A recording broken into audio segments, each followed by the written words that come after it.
नहमदुहु व नसल्ली अला रसूलिहिल करीम। पेशावर से हमारे पास वाला है कि क्या अज़ान और इक़ामत से पहले सलातो वस्सलामु अलैका या रसूल अल्लाह पढ़ सकते हैं या नहीं।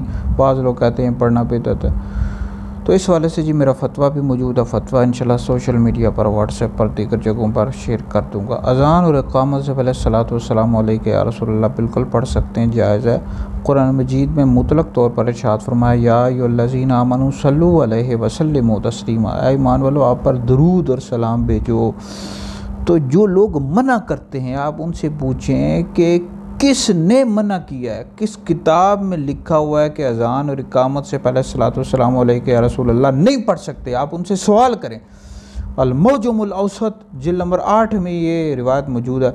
हज़रत सैयदना बिलाल हबशी रज़ी अल्लाह ताला अन्हु जब इक़ामत कहने का इरादा करते तो कहते अस्सलामु अलैका अय्युहन नबी व रहमतुल्लाहि व बरकातुहू, अस्सलातु रहिमकल्लाह। तो बिल्कुल पढ़ सकते हैं जी, अज़ान से पहले भी और इक़ामत से पहले भी। अलबत्ता ये याद रखें कि अज़ान और इक़ामत से पहले जब पढ़ते हैं तो कुछ फ़ासला रखा करें ताकि लोगों को ये अज़ान और इक़ामत का हिस्सा मालूम ना हो।